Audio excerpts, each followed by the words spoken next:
Hey YouTube, it's Erin, and I am the Handbag Housewife, and I'm back again with another video. In today's video, I'm going to talk about plans for the future with regards to my handbag collecting tendencies and my handbag collection.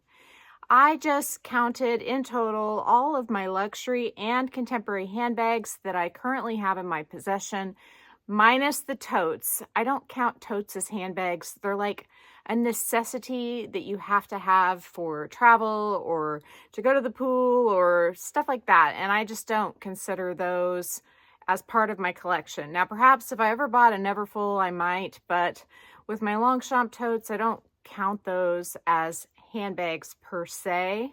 And so for that reason, they're not included in the total. But the grand total, drum roll please, is that I have 59 luxury bags. That is counting my Saint Laurent wristlets, which I have 2. It's counting my pochette accessoire, which I have 1, and the mini pochette as 1 bag, because I don't really use the mini pochette by itself as a bag. I do hook it to my pochette accessoire to make a multi-pochette in damier ebene, because for some reason they never came out with a damier ebene version of the multi-pochette accessories, or accessoire as I like to say. So 59 luxury bags. I hate that it's an uneven number, and so I suppose if I wanted to get creative, I could take off the 2 wristlets. I have this one and one that's just like it in dark beige and not count those as handbags, and take the pochette accessoire and the mini pochette, which I counted as 1, off, and then I would have an even number of 56 handbags. So we're just gonna go with it whichever way. It doesn't really matter. I'm okay with the fact that it is an even or odd number, however you want to count it. My contemporary bags, which include brands from Marc Jacobs, Coach, Dress Up Your Purse, and Longchamp. I think that's all of my contemporary bags, and I have 15 of those. And again, that's not counting the totes, like the crossbody totes that I have and the shoulder totes, but I did go ahead and include the Les Pliages backpack in that total because I use that as a handbag when I'm traveling. So all in total, 59 plus 15 is 74 bags. One of them I haven't showed you yet, and so that one is yet to come, but I was pleasantly surprised that I was under 75 because I thought that number was creeping close to 80, and apparently I have sold just enough that I am under 75. So thank the Lord, hallelujah. I'm not quite as crazy as I thought I was, but anyhow, I wanted to talk to you about my future plans for collecting handbags or not collecting handbags. I watched a video recently by Amelia Rose's Closet, and I like watching Amelia Rose's videos. She was talking about luxury influencers who kind of went away from being luxury influencers and turned over a new leaf. And she mentioned 2 of them in particular, Caitlin Pulowski and Colorful Noir. And at first, when I watched this video, it sort of rubbed me the wrong way because I didn't love that she was naming these 2 people. I felt like she was being critical of them just a little bit. I mean, she gives such a well-balanced review of her thoughts about it that it's not critical if you watch the whole thing and you really pay attention. But my initial reaction was that she was being critical of them. And let me just tell you, I used to watch Caitlin all the time, and I stopped watching her channel whenever she stopped buying a bunch of stuff. I didn't have any interest in watching her talk about not wanting to buy stuff anymore. And maybe that's because I was in the throes of my own handbag addiction and I didn't want to listen to somebody tell me why I shouldn't be. So I started watching Caitlin again, and I did it all because of Amelia Rose's video, which was great. And I have been thoroughly enjoying watching Caitlin Pulowski. I haven't started watching Colorful Noir, which is the other YouTuber that Amelia Rose mentioned. She also mentioned Jessie Style because Jessie talked about a similar topic. but I haven't started watching Colorful Noir. I have watched some of her videos. She talks about minimalism a lot, and I'm not a minimalist, so for that reason, I'm just not interested in that content, and that's okay. That's why we have content out there for everybody. But Caitlin's videos are really resonating with me at the point that I'm at, because I have collecting tendencies towards most anything. It doesn't have to be handbags, but handbags in particular are kind of my weak point, obviously, at least at the moment. So I find that watching Caitlin's videos right now has been quite therapeutic for me. I've been able to kind of take a breath, step back, look at what I have, appreciate what I have, and not focus so much on what I don't have. In a large part, I was already doing that, but hearing somebody else reaffirm it is very helpful. And so one of the things that I have discovered in watching Caitlin's videos is that she is still buying some luxury handbags and other luxury goods. And I didn't realize this. I thought she just cut herself off cold turkey and left the biz. But she's still buying some things when she feels like she has a need for them. And even when she went on a recent holiday, she had a picture of herself that she shared waiting outside of, I believe, Hermes, but I'm not 100% positive which store it was. She didn't end up having a successful visit. I do remember that. And she commented that her boyfriend said, "Why do you do this to yourself?" And that resonated with me too. I mean, why would we put ourselves through hoops and loops and have to go on a journey to get something whenever it's making our life more stressful, not more pleasant, which is what it should do for us, right? And I've discussed some of that in my videos about the headaches and stresses of buying and selling online, as well as others. I'll link that buying and selling online video down below if you're interested. But it is a very stressful, even if you're buying brand new from authorized retailers like Farfetch, or like the other one I listed in that video was Italist, authorized retailers selling brands that you shouldn't have any issue because they're brand new. I'm still having issues sometimes. I have issues when I buy things from Coach, getting my money back if there's a problem. I have to contact them multiple times sometimes to get my refund. I mean, why do I have to do that? And that is stressful because if you let the ball drop, then they just get to keep the item and your money, which is nuts. So once again, I'm not saying I'm not going to buy stuff. And it was refreshing to me to find out that Caitlin is still buying stuff sometimes. And so what I thought I would do to curb my collecting tendencies is produce a set of rules that I could share with you and then I could hold myself accountable to.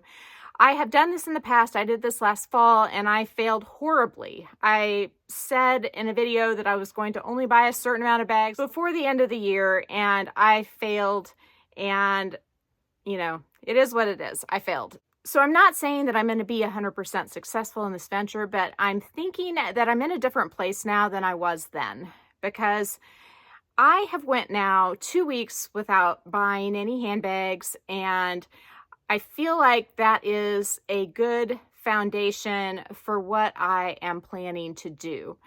2 weeks may not seem like a lot of time, but honestly it is for me. I mean, if you've watched my channel over the last couple of years, I was always hunting for something, and when I found it, I would sell something a lot of times. Sometimes I would, sometimes I wouldn't, but my collection just kept changing. I mean, I would do closet tours and what I would have would be vastly different than the closet tour before. I have a whole playlist of my closet tours, in fact, and I can link that down below if you want to see how my collection has evolved over the last couple of years. It is so different now than it was 2 years ago. And as soon as I reveal the last bag that I have purchased before this whole change came about, I will do a closet tour to basically cement in what I have at this moment. The rule book, though, is going to be like this. I am not going to buy any new handbags except for perhaps, and this is not a certainty by any means, that I will in fact buy a handbag on these 3 occasions, but it's sort of an out for me in case I do want to buy something, to not feel too guilty about it. So I'm going to allow myself 3 celebrations that I could purchase a handbag or a piece of jewelry for, because I love jewelry too. And I kind of consider those two things interchangeably in terms of my collecting, because they tend to be around the same price points, whether it's a piece of jewelry or a handbag. So number one would be my husband's and my anniversary in May. So that would be the first exception if I wanted to buy a handbag or a piece of jewelry.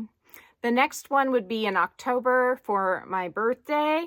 And the final one would be Christmas. And I wish that the October and Christmas time frame was spread out just a bit more, but it is what it is. That's how it falls. And I would imagine that I probably won't buy a handbag for both of those occasions. Maybe one of them will be a jewelry item and one will be a handbag item, but I don't know. Maybe I won't buy either one. Maybe I'll just get something smaller and reasonable, like a robe for Christmas. I don't have to buy something super expensive to be able to celebrate Christmas. That's just not something that you have to do. Whew. But as I've considered this over the last few weeks, I have thought, having two options to buy a handbag over the next rest of this year. I was thinking my anniversary and October would be plenty, and then I kind of threw Christmas in at the last minute.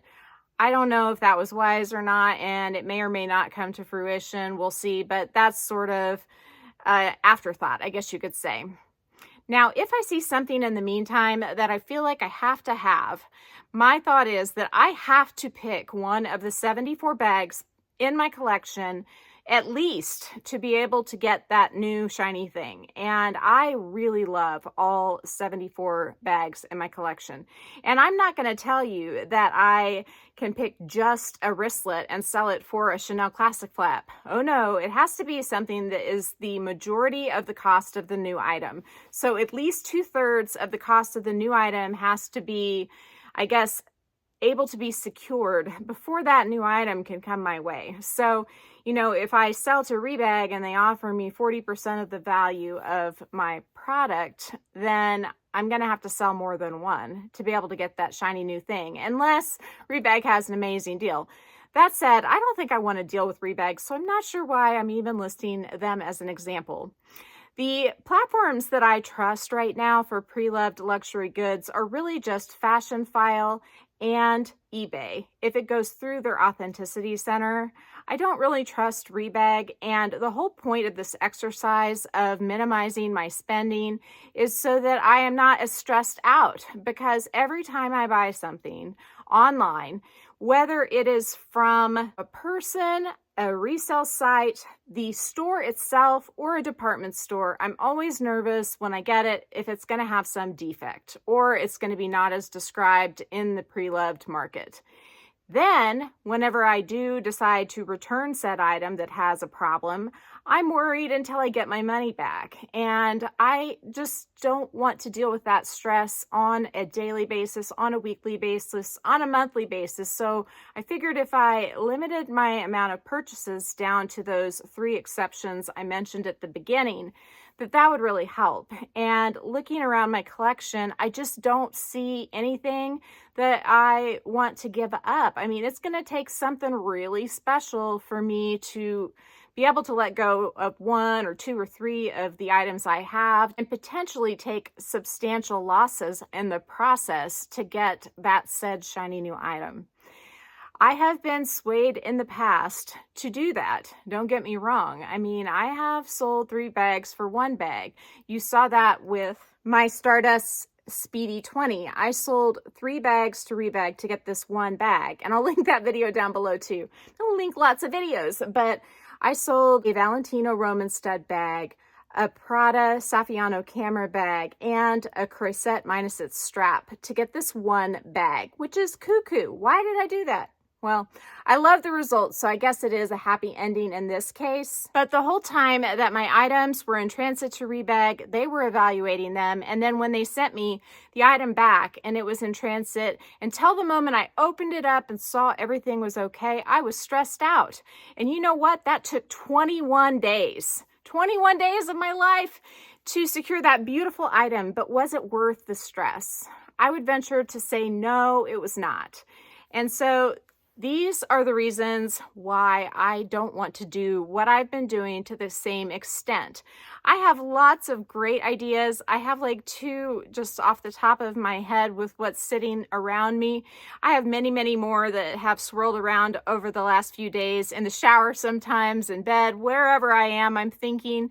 And I've also got lots of ideas from many of you, and I really appreciate that.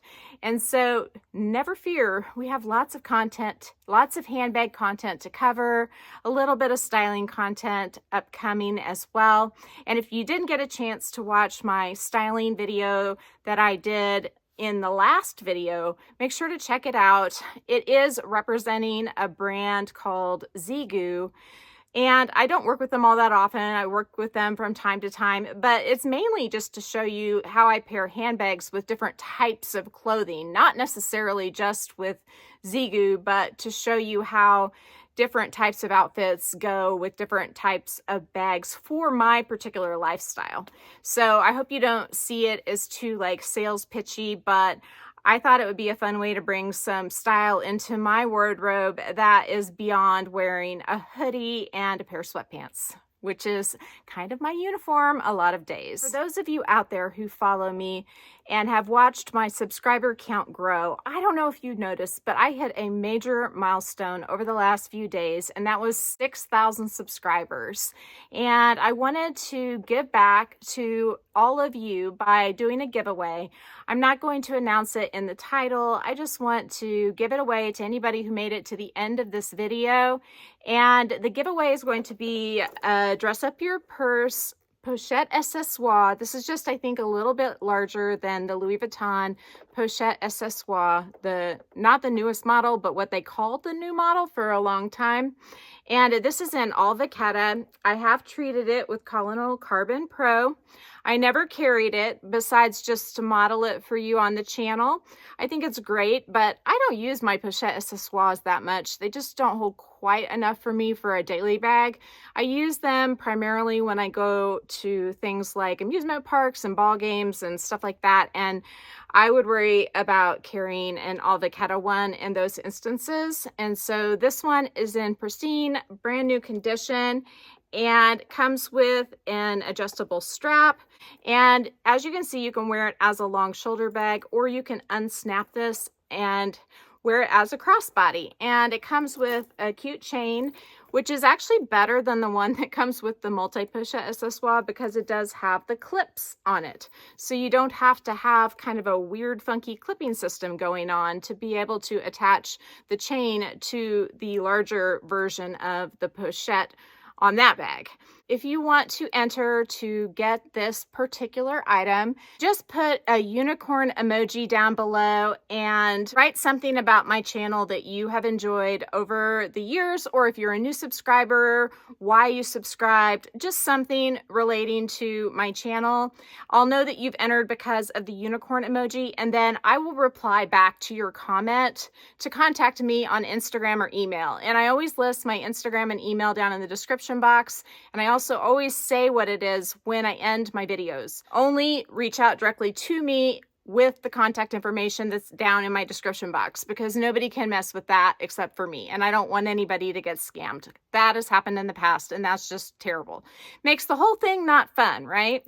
So this is the giveaway for my 6,000 subscriber achievement, and so I'm excited to send this to one of you. So I hope you enjoyed this video, and if you did, please give me a big thumbs up. If you haven't subscribed to my channel yet, what are you waiting for? Do it and ring the notification bell so that you are notified of future exciting content such as this. Also, go find me on Instagram. The name there is the same. It's the @ then the Handbag Housewife, all lowercase.